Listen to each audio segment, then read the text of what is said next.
Assalamu alaikum. Dear students, today we are going to start our lesson. This is about the species. Species क्या होती है वो हम देखेंगे इस लेसन के अंदर। जैसे कि आप लोगों ने देखा है कि जो सबसे पहले टैक्सोनॉमिक हायरार्की के अंदर आपने देखा कि जो सबसे बेसिक यूनिट है क्लासिफिकेशन का, दिस इज़ स्पीशीज़, जो कि टैक्सोनॉमिक हायरार्की में सबसे नीचे आता है। तो हम देखते हैं स्पीशीज़ की डेफिनेशन क्या है।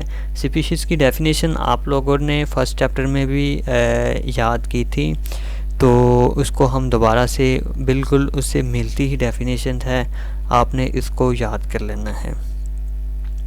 Species the basic unit of classification.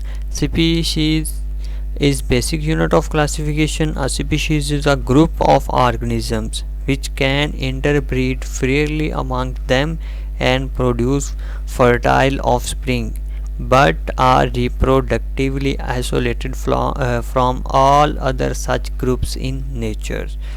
तो स्पीशीज़ हमारे पास ऐसा ग्रुप ऑफ ऑर्गेनिजम्स हैं जो कि इंटरब्रीड कर सकते हैं फ्रीली, लेकिन प्रोड्यूस करते हैं फर्टाइल ऑफस्प्रिंग्स। तो कुछ स्पीशीज़ हमारे पास ऐसी होती हैं, दो स्पीशीज़ होती वो दो डिफरेंट हैं, लेकिन उनको एक दूसरे से क्लोजली रिलेटेड समझा जाता है। उनको एक दूसरे के मीन्स बाज़ लोग उनको कंफ्यूज कर देते हैं कि ये एक ही स्पीशीज़ है, लेकिन वो रिप्रोडक्टिवली आइसोलेटेड होती हैं। मीन्स वो आपस में रिप्रोडक्शन नहीं कर सकती, आपस में इंटरब्रीड नहीं कर सकती। इसकी एग्जांपल्स कुछ हम आगे देखते हैं।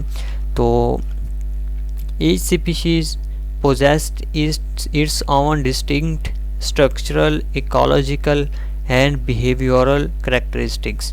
तो जो हर एक स्पीशीज़ है उसकी अपनी एक structural, ecological and behavioural characteristics होती हैं, जिसकी वजह से वो एक दूसरे से क्या करती हैं, डिफ़र करती हैं। स्ट्रक्चर्स मींस उनके जो बॉडी स्ट्रक्चर्स हैं वो एक दूसरे से डिफरेंट होते हैं।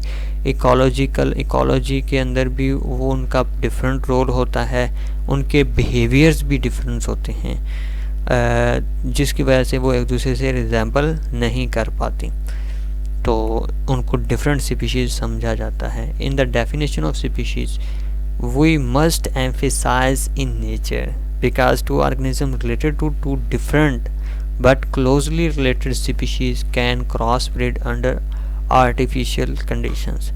तो हमें ये नेचर के अंदर बात करनी चाहिए जब भी हम स्पीशीज़ को बयान करते हैं, बिकॉज क्योंकि कुछ ऐसी स्पीशीज़ होती हैं जो कि एक दूसरे के साथ बहुत ज़्यादा रिजेंबल्स कर रही होती हैं, लेकिन वो इंटरब्रीड भी कर सकती हैं आपस में। नेचर के अंदर आर्टिफिशियल तरीके से वो इंटरब्रीड भी कर सकती हैं, लेकिन उसका फिर अगर हम नेचर के ख़िलाफ़ जाते हैं तो फिर उसका रिज़ल्ट अच्छा नहीं होता।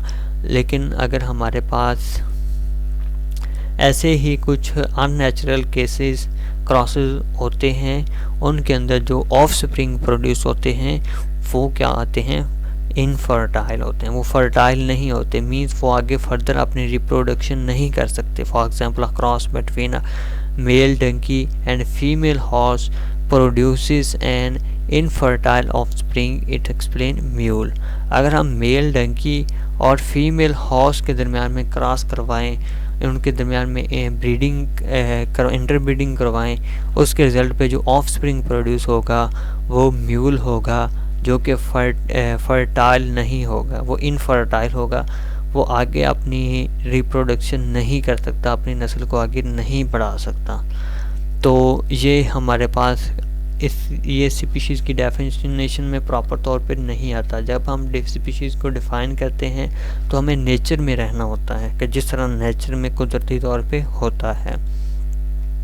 तो इसी तरह से एक और एग्जांपल भी हमारे पास कि अगर लायन और टाइगर के दरम्यान में क्रॉस करवाया जाए तो उनसे जो पैदा होने वाला ऑफस्प्रिंग है वो भी इनफर्टाइल होता है। तो ये दो स्पीशीज़ ऐसे लगता है कि जैसे ये बहुत ही एक दूसरे से मिलती जुलती हैं, लेकिन वो डिफरेंट स्पीशीज़ होती हैं। उनके बिहेवियर डिफरेंट होते हैं, उनके इंटरनल स्ट्रक्चर्स डिफरेंट होते हैं, जिसकी वजह से हम उनको दो स्पीशीज़ का नाम देते हैं। तो ये था हमारा आज का लेसन। तो इसमें आपने ये स्पीशीज़ की प्रॉपर डेफिनेशन आपने यहाँ से याद करने, ये फर्स्ट पॉइंट। तो उसके नीचे आप ये भी लिखते हैं तो दिस इज़ वेरी गुड। और उसके नीचे अगर आप ये भी लिख देते हैं we must emphasise in nature, लेकिन अगर आप इसकी डेफिनेशन यहाँ तक लिख देंगे तो आप लोगों के लिए इनफ होगी। तो ये था हमारा आज का लेसन। गुड लक, अस्सलाम वालेकुम।